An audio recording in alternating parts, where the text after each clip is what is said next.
Hello friends, it's time for another episode of Cooking with Karl. But first, we're going to do something which is a bit odd, which is we're going to try and bloom some yeast. Now, the internet tells me that if you try and bloom your yeast and it doesn't end up frothy, you're going to have to get new yeast. So, step one is finding out if your yeast is still good yet. So, what we're going to be doing is we're going to be taking 2 cups of lukewarm water. We're going to put that in a bowl. There we go. And we're going to be taking our yeast and put 2 tablespoons of yeast into our water. And then we need about the same amount of sugar. So a couple tablespoons of sugar. And then you're going to stir that up. I hope you can see this. It looks like you can. Stir that up a little bit and hope that that can work out for us. And then you leave it for 5 minutes. And then you come back and see if it's frothy. And here we have what your yeast is not supposed to look like. You do see a couple bubbles here and there, but it's supposed to be more frothy, so to speak. This kind of looks like somebody tried to make oatmeal but put way too few oats in there. Or maybe they made oatmeal and then strained out all the water. Hello again, friends. It is yet another time for Cooking with Karl. After we've failed, I've gone out and I've gotten some rapid rise instant yeast. So in this case, forget the blooming. We don't need no more blooming. This time, you just throw the yeast directly into the mixer with your dry ingredients, and that's going to be flour specifically and salt. And we're going to mix that all up, and then you can add your water, your honey, your eggs, and then roll with it from there. All right, so first we're going to start with our dry ingredients. So we've got ourselves a lot of flour, got a little package of yeast. In this case, this is your Fleischmann's. It comes in a 3-pack, and you just rip that open. Sometimes it doesn't want to rip open. So in that case, you go off camera and you get yourself a pair of scissors. And you just go like that. See? There we go. And now it'll rip, no problem. You feel like the Incredible Hulk. All right, and you put that in there. All right. And we need 6 cups of flour. Maybe I'll speed this up, huh?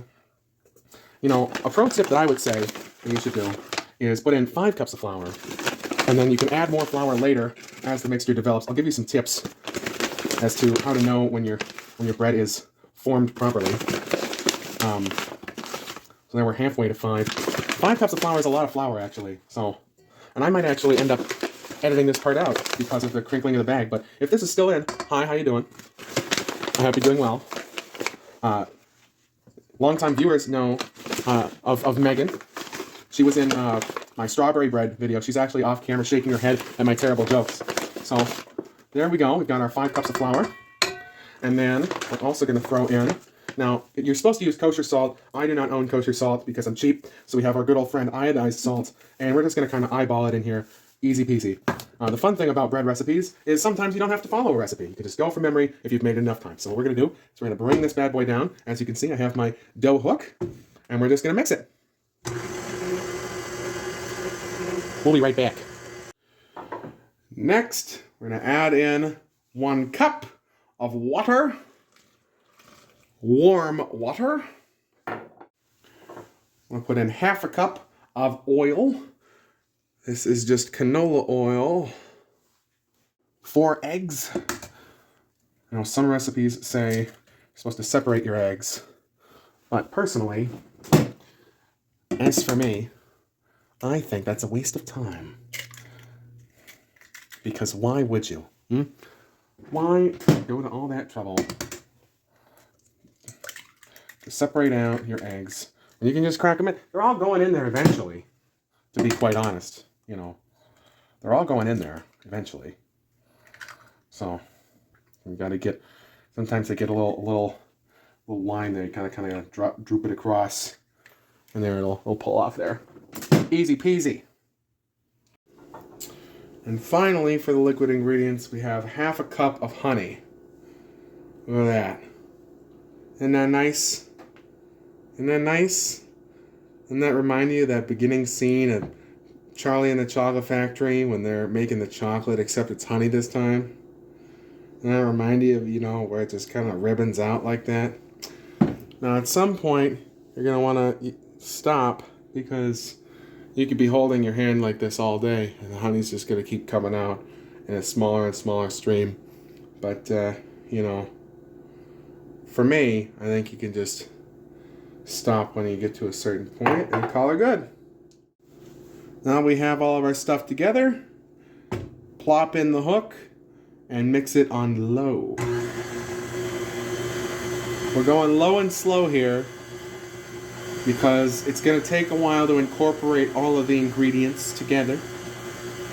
And it's going to let that kind of stir all together. You might have to get in there and tap it because there's going to be flour caked onto the sides of the bowl, as you can see kind of there.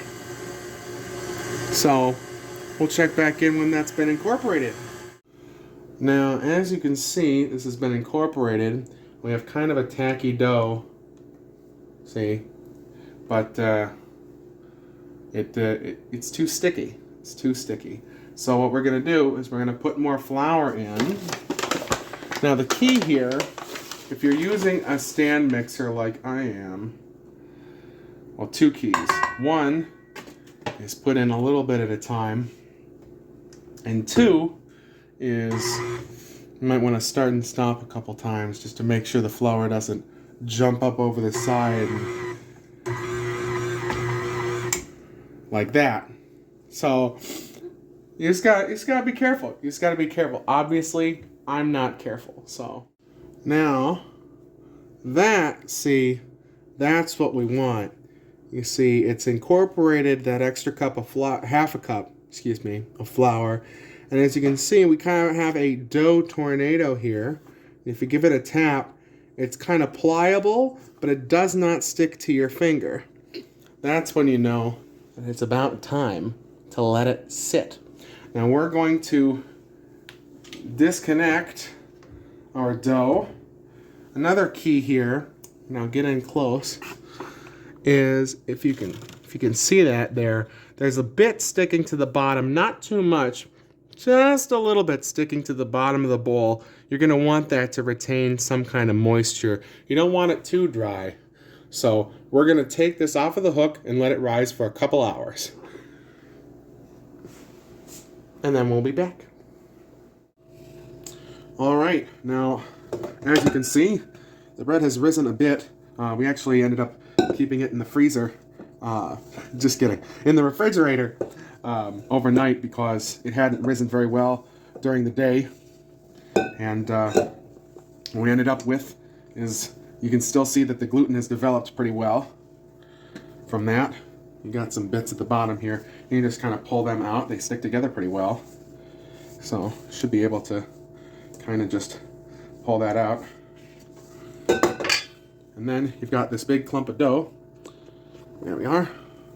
And now you're going to take some flour that you didn't put on your workbench before because you're a goober. That would be me. And I put a little bit of flour out on the bench to try and keep this thing from sticking.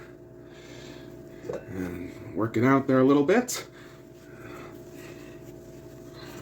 No problem. This will help the gluten to develop, of course, which you want, unless you're a celiac or you just don't like gluten.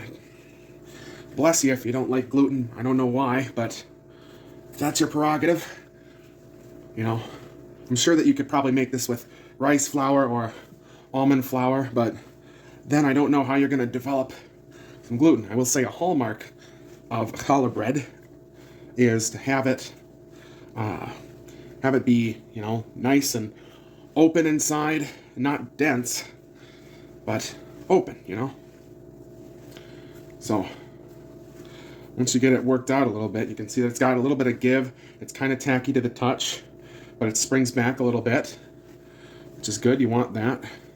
All right, so what we're doing is we're gonna do a practice round. What you do is you get yourself someone with some nice long hair so you can practice, because bread is much harder to pull apart once you've braided it. So we're gonna separate ourselves some strands of hair here. This is very unprofessional. I am not a hairstylist. This is simply practice for bread purposes. So here we've got 1, 2, 3 clumps, as you can see, of hair, and leave that. Now, we're technically doing this the opposite way because I'm going to be looking at the loaf where this part is on the back end. But anyway, so it'll be the left side will actually be my right. So I'll say right over the middle and left like that. I usually grab that, and then you grab the middle part. There we go. Do do do do do. And then the left, which is the right here, here, and there. Very nice. Switch over. There we go. You know, maybe I should just switch ends of the bread so that this will match, because I apparently can do this on hair. So, or at least do it semi well enough to make it look nice. And then see there, you've got a nice plait. So we just gotta do that with the bread. Okay, so this is take 2, and we're gonna take we now have our 3 long, kind of hot dog looking strands. And you just kind of causally connect them at the top there. So what I'm doing is what I literally just did, which is left over like this, and then like that. Oh goodness, that's not the way I did it. That's not the way I did it. Oh, it's hard to imagine bread as hair, isn't it? It's like this, and then you down take and right. Yes. No, put that piece down. There. And then put the right, Yeah. like that. Yeah. Okay, and then I can. All right, now I'm getting into the groove.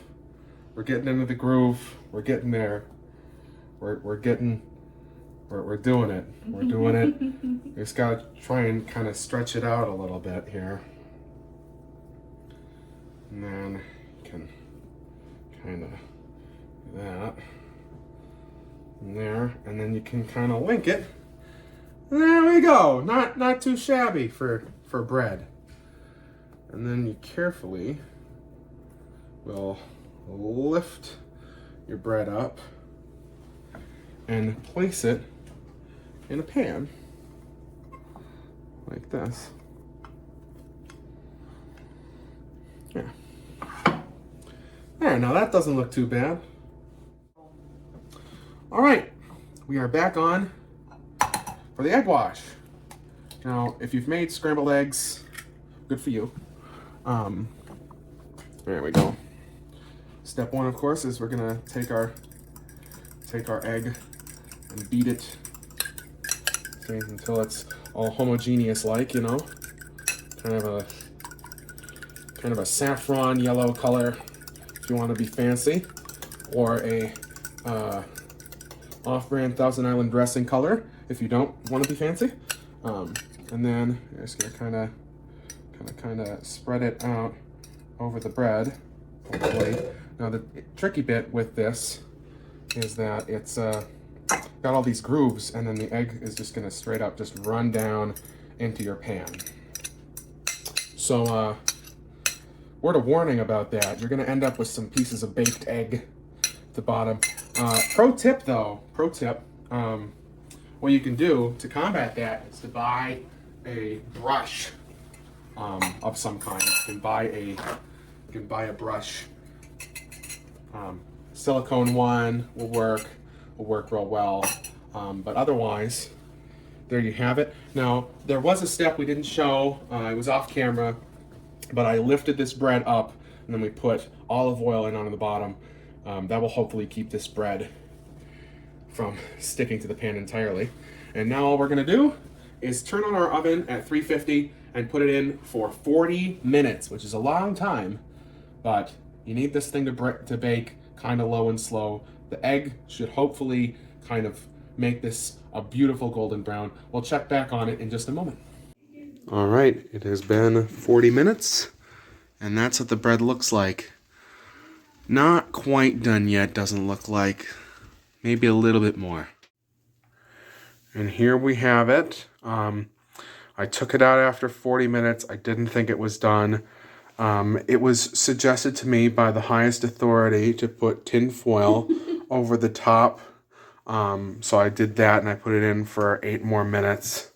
And now we're going to check it with a toothpick right in the middle. In she goes. And out she comes. Yeah, that's still...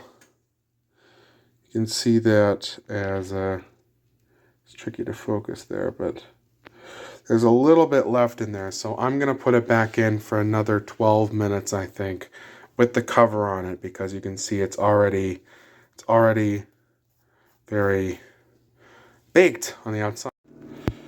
All right, here we are checking it again after another 12 minutes or so.